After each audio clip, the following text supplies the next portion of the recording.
İyi günler arkadaşlar. Kanalımıza hoş geldiniz.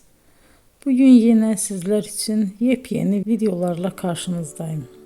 İki başarılı oyuncularımız Elçin Sangu ve Barış Ardus'tan güzel paylaşımlarını sizler için hazırladık.